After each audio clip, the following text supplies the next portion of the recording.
Bonjour à tous et à toutes. Petite vidéo où je vais t'expliquer des choses sur le point de vue photo. Pourquoi les photographes de nos jours, il y en a un qui m'a posé une question, pourquoi est-ce que les photographes de nos jours ont plusieurs appareils photo? Concrètement, les photographes ont plusieurs appareils photo, pourquoi? Parce qu'ils ont besoin d'avoir plusieurs types d'appareils, c'est-à-dire que certains appareils photo vont avoir une certaine gamme d'objectifs, et d'autres appareils photo vont avoir d'autres gammes d'objectifs. Le fait d'avoir plusieurs appareils photo, ça leur permet de shooter et d'avoir, c'est une question aussi peut-être de batterie. Je pense que certains utilisent plusieurs gammes d'appareils parce qu'ils ont plusieurs qualités de rendu en mégapixels. N'oublie pas que quand tu achètes un appareil photo, tu achètes un certain nombre de mégapixels. Par exemple, moi j'ai un 21 millions de pixels, par exemple. Donc je suis sur 21 millions de pixels. D'autres vont prendre du 8 mégapixels, d'autres vont prendre du 12 millions de pixels. Par exemple, tu as un appareil photo Canon EOS qui fait du 12 millions de pixels. Bon, ça suffit largement pour certains photographes où les cinéastes préfèrent des vidéos, des appareils photo qui ont plus de pixels possible pour avoir la meilleure image possible. Parce qu'après, en règle générale, on compresse la photo, et quand on compresse la photo, et bien automatiquement, on fait en sorte, quand tu compresses la photo, ça va, bon. Quand tu compresses la photo, ça fait que tu es plus, comment dire, quand tu as compressé ta photo, ah ben j'y arrive plus là, je bug. Je bloque. Donc, oui, quand la photo est compressée, après, il faut la décompresser. Donc, il y a plusieurs formats photographiques qui est employé. Le format RAW est le plus utilisé par les photographes professionnels. Je ne te le conseille pas si tu ne fais pas de retouche photo réelle, si tu fais ta photo et que tu vas chez un photographe pour le faire développer. Prends le JPEG, tu feras plus de photos. Elles seront de très bonne qualité. Le format RAW est valable pour un photographe qui veut retoucher tout. La luminosité, c'est le format CR2 chez Canon. Le format RAW est le format CR2, tu le sauras. Ou sur ton appareil photo, tu verras si tu as un format CR2, c'est le format RAW. Donc c'est un format qui te permet de retoucher tout. La luminosité, le contraste, la netteté, tout. Mais attention, il faut avoir un certain logiciel qui vaut très très cher, que tout le monde n'a pas l'argent, qui s'appelle Photoshop. Alors après, en logiciel, bon, tu peux utiliser ce que tu veux, on fera le tour depuis le PC Linux pour que je te montre certains logiciels. Linux gère très très bien la photo, hein, même mieux que Windows 10, hein, c'est 100 fois supérieur. C'est beaucoup plus léger, donc automatiquement il est beaucoup plus fluide et on gère très très bien même les vieilles photos. J'en ai déjà parlé dans une autre vidéo. Donc voilà, donc si tu veux, après les professionnels, eux, ils ont besoin d'un certain matériel, nous les amateurs, on peut prendre du matériel professionnel, moi c'est ce que je me suis pris. Je me suis pris des bons appareils photo, parce que si tu veux faire des belles photos, et puis il faut des bons appareils photo. Ne va pas me faire des photos avec un smartphone. Je suis désolé. Même si les smartphones ont évolué, tu n'auras pas toutes les options qu'ont un appareil réflexe. Le réflexe a été créé, c'est pas pour rien, moi je suis un défenseur du réflexe numérique et je me battrai toute ma vie pour le réflexe parce que le réflexe c'est la stabilité de la prise en main. Tu as une bonne prise. J'ai déjà fait une vidéo où je te montre la prise en main d'un réflexe et la prise en main d'un appareil photo d'un smartphone. Tu verras que c'est totalement différent. Même l'avantage du réflexe c'est que par exemple tu peux avoir toute une gamme d'objectifs, tu dévisses, tu dévisses ton objectif, tu le sors, tu mets un autre objectif. Tu as un grand angle, un très grand angle, un moyen grand angle, un zoom performant. Moi, je n'utilise que deux choses. J'utilise un 35-80, 55, je sais plus. Enfin, un grand angle et un zoom. 150, oui, le zoom. 250, le zoom. Et l'autre, c'est 55-80, je crois, de mémoire. Hein. Voilà, le grand angle et le zoom. De toute façon, tu as toutes les vidéos où je t'ai présenté les objectifs sur la chaîne Marc Péchaud 3, donc tu te gênes pas, tu cherches, tu regardes, si tu es photographe, ça va te plaire. Donc, de toute façon, moi, je n'utilise plus que du numérique, mais néanmoins, j'ai quand même à la maison encore, et je ne les jetterai pas, des appareils photo argent. argentique. Parce que quand même, le piqué, je suis désolé, le piqué de certains appareils photo argentiques, et on en revient parce que j'ai vu que cet été, l'été dernier, à la plage, il y avait des gens avec des argentiques et pas des numériques, comme par hasard. Certains ont dû perdre des photos dans l'eau, hein. Bon, parce qu'automatiquement, quand tu as un appareil photo numérique, il faut que tu te prévois des sauvegardes. Parce que moi, fais pas comme moi à l'époque, hein, où j'enregistrais mes photos et que je ne sauvegardais pas. Et qu'est-ce qui s'est passé? À un moment donné, une fausse manip a tué les photos.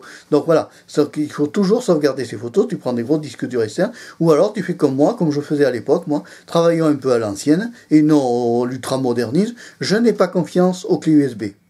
Je n'ai pas confiance à certains disques durs. Parce qu'un disque dur n'est pas à l'abri de choper une merde, même s'il est externe.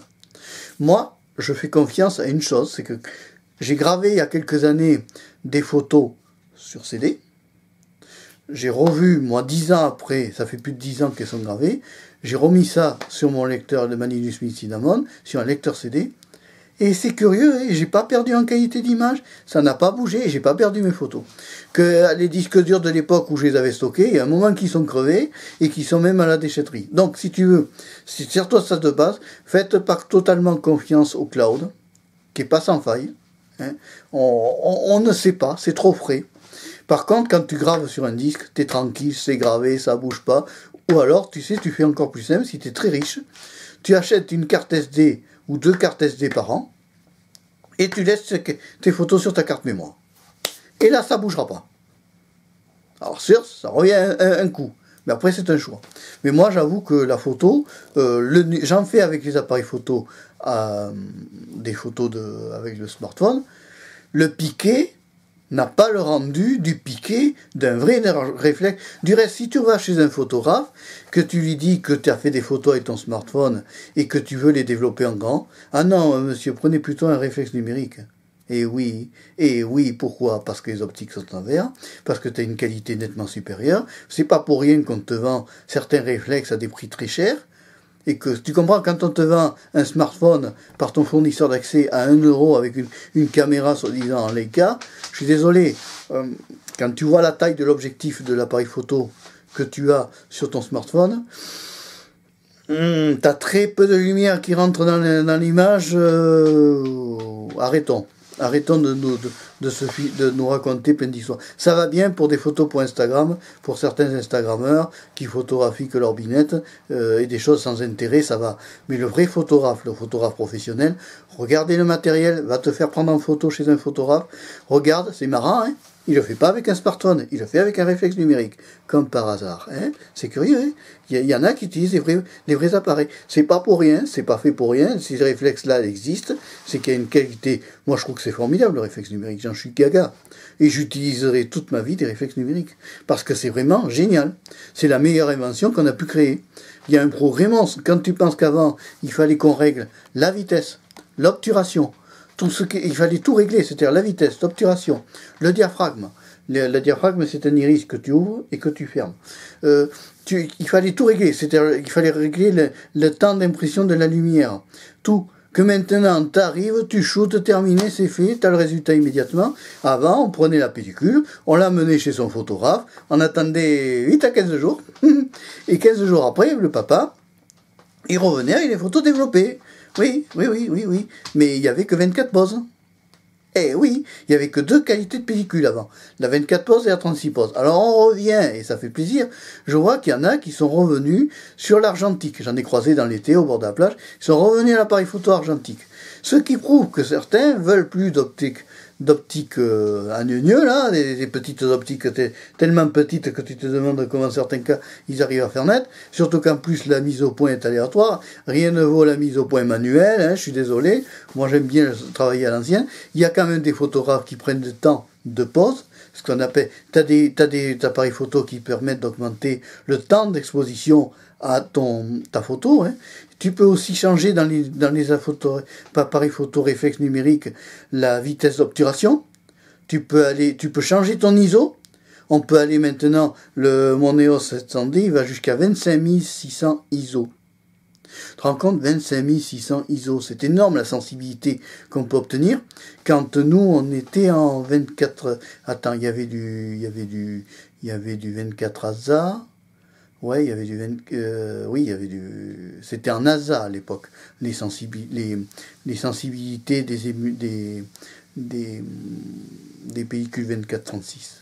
Voilà. Tu avais du 200 ASA, tu avais du 100 ASA.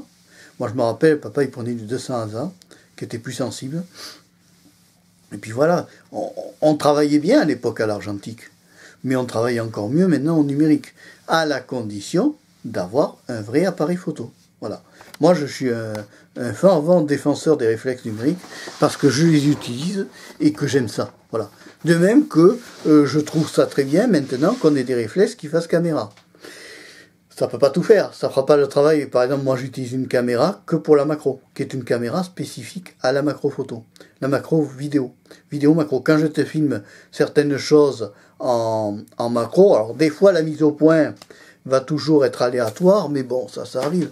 Mais c'est vrai que ça a quand même bien évolué. Moi je trouve que les réflexes numériques maintenant sont au top niveau en point de vue photo. C'est remarquable. Alors après, il y a la question du format. Ça on en a déjà parlé dans une vidéo, je ne vais pas y revenir. Allez, si tu as aimé cette vidéo, n'hésite pas à la liker, n'hésite pas à t'abonner à Marc Péchaud 3, la chaîne de la diversité. Au revoir, à bientôt et merci.